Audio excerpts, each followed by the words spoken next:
कैसा ये इश्क है।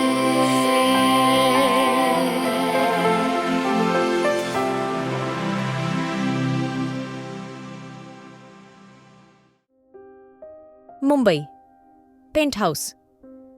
अचानक से रिवांश के चिल्लाने से रूहानी ने कस के अपनी आंखें बंद कर ली थीं।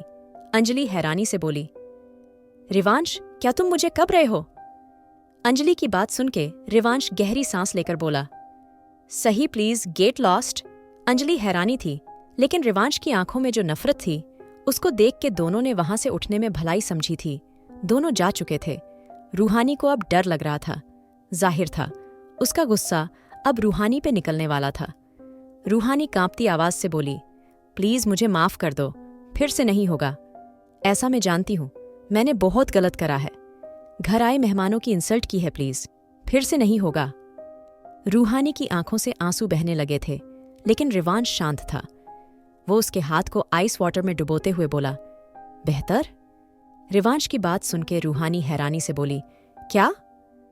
रिवांश उसका ध्यान उसके हाथ पे करते हुए बोला, ठीक लग रहा है? रिवांश की बात सुनकर रूहानी हैरानी से उसको देखने लगी थी। उसको कुछ भी समझ नहीं आ रहा था। ये रिवांश ऐसे क्यों बिहेव क्यों कर रहा था? आखिर क्या गलती थी उसकी? क्यों उसके साथ ये सब? रूहानी के कहने पे रिवांश उसके हाथ पे दवाई लगाते हुए बोला, अपने दिमाग को चलाना बंद करो। रूहानी, कहीं ऐसा ना हो मुझे समझते समझते तुम अपनी जान से हाथ ही धो बैठो। रिवांश की बात सुन के रूहानी धीरे से बोली, तुम मुझसे क्या चाहते हो? इस बार रिवांश बिना रूहानी की ओर देखे बोला, यही कि तुम मेरी जिंदगी से चली जाओ। अभी इस है वक्त। रिवांश की बात सुन के रूहानी सर झुका के बोली, और मैं कहाँ जाऊंगी? कौन है मेरा? इतना कह के रूहानी ने सर झुका लिया था। रिवांश उसके चेहरे को ऊपर उठाते हुए धीरे से बोला, क्यों? तुम्हारा घर तुम्हारी माँ का घर? मुंबई के घटिया बार। रिवांश की बात सुन के रूहानी ने उसके हाथ को वहीं पकड़ लिया था, और अगले ही पल रूहानी उसके हाथ को झटकते हुए बोली, जिस दिन मेरे बारे में ये सब सोचना बंद कर दोगे, उस दिन इन हाथों से मुझे छूना मैं हर चीज बर्दाश्त कर सकती हूँ। लेकिन अगर एक लफ्ज तुमने मेरे कैरेक्टर के बारे में बोला, मैं तुम्हें माफ नहीं करूंगी रिवांश। और मेरी माँ अब यहाँ नहीं है।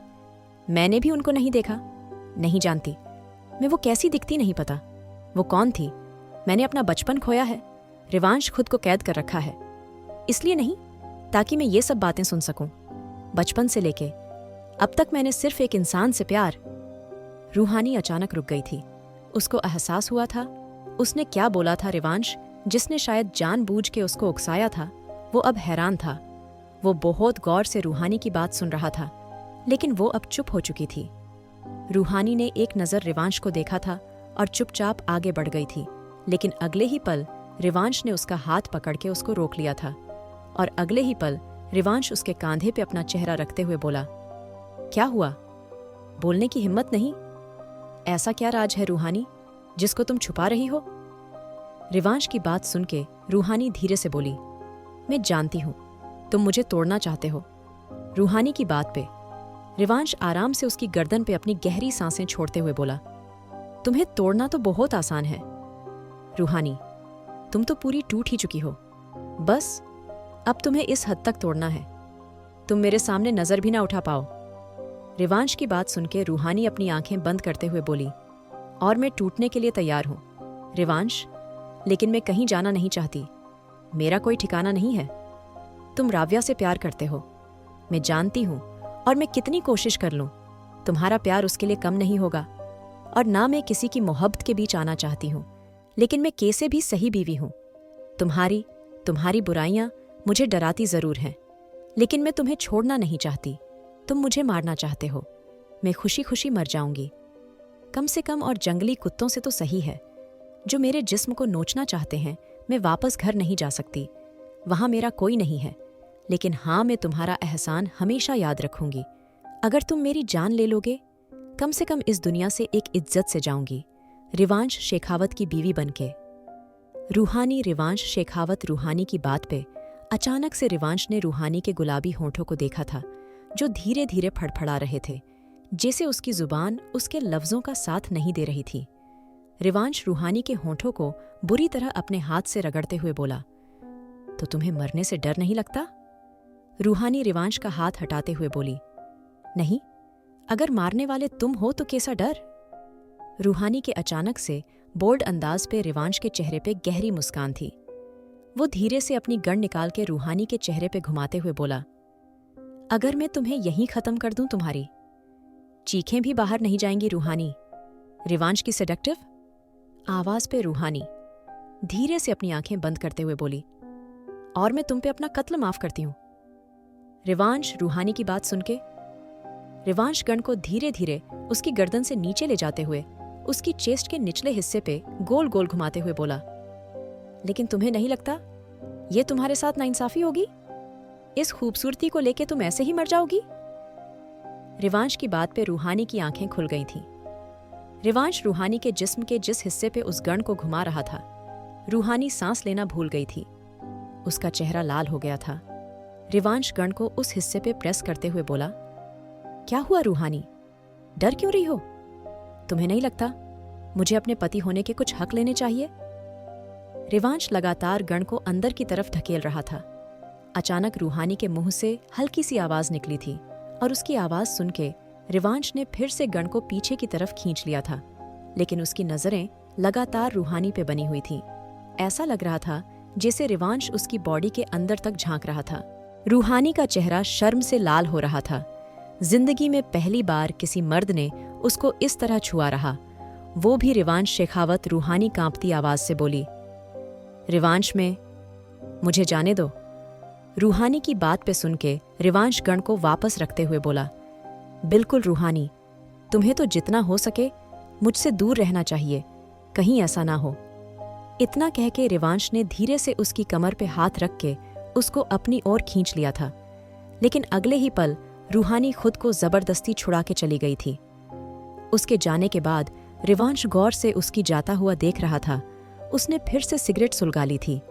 कुछ तो उसके दिमाग में चल रहा था, कुछ बहुत गहरानो कोई नहीं जानता था, शायद खुद रिवांश भी नहीं, क्योंकि ऐसा इंसान आज तक इस दुनिया में पैदा नहीं हुआ जो रिवांश शेखावत की आगे की चाल समझ पाए। जन्नत विला। अरीना कॉलेज चली गई थी और ईशान बाकी सब लोगों के साथ मेन हॉल में बैठा हुआ था। हया ईशान को कॉफी देते हुए धीरे से बोली, भाई आपकी कॉफी? क्या हुआ, क्या सोच रहे हैं? हया की बात सुन के ईशान धीरे से बोला, कुछ नहीं हया, बस अरीना के बारे में सोच रहा था। ईशान की बात पे हया धीरे से बोली, अरीना भाभी? ईशान सर हिलाते हुए बोला, हाँ, लेकिन हैरानी की बात देखो हया, दोनों अरीना मुझसे नफरत करती हैं। मैं चाह के भी दोनों नफरत दूर नहीं कर पाया, और अब मेरी बेटी अरीना, उसको तो अपने बाप की शक्ल तक नहीं देखनी। ईशान की बात सुन के हया धीरे से बोली, भाई परेशान मत होइए, वक्त के साथ सब ठीक हो जाएगा। और आप जानते हैं, आप कितने साल यहाँ से दूर रहे हैं तो चीजें कुछ दिनों में सही नहीं होंगी। आपको इंतजार करना पड़ेगा। खासकर अरीना के दिल में मोहब्बत भरने के लिए उसके दिल में चाची ने इतनी नफरत भरी हुई है, वो सब कुछ एक्सेप्ट नहीं कर पा रही। इन सब के बाद भी चाची ने उसको हमेशा गैर फील कराया है, इसलिए बेहतर होगा आप उसको वक्त दें। हया की बात पे ईशान धीरे से बोला, हया, मुझे लगता है मुझे अरीना की शादी कर देनी चाहिए, शायद वो अपनी मैरिड लाइफ में खुश रहे। ईशान की बात पे हया हैरानी से बोली, नहीं, ये सॉल्यूशन नहीं है, और अरीना अभी इतनी बड़ी नहीं हुई। ये सब करके आप उसको हमेशा के लिए दूर कर देंगे, इसलिए बेहतर होगा आप उसका दिल जीतने पे ध्यान दें, न कि शादी जैसी चीजों पे। इतना कह के हया चली गई थी और ईशान गहरी सोच में डूब गया था। अग्रवाल मेंशन। अंजलि गुस्से से सामान इधर उधर फेंक रही थी।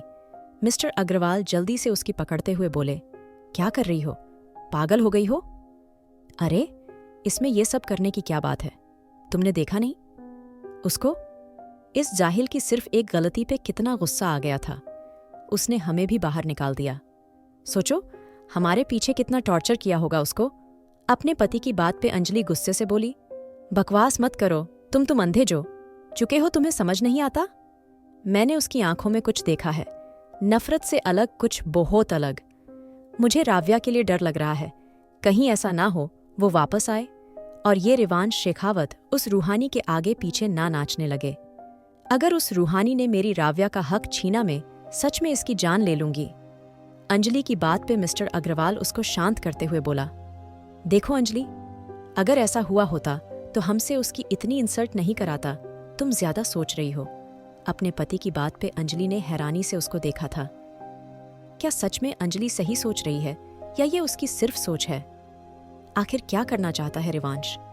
जानने के लिए सुनिए married to cold hearted billionaire. और अगर आपको एपिसोड पसंद आया तो लाइक, शेयर और सब्सक्राइब करना न भूलें।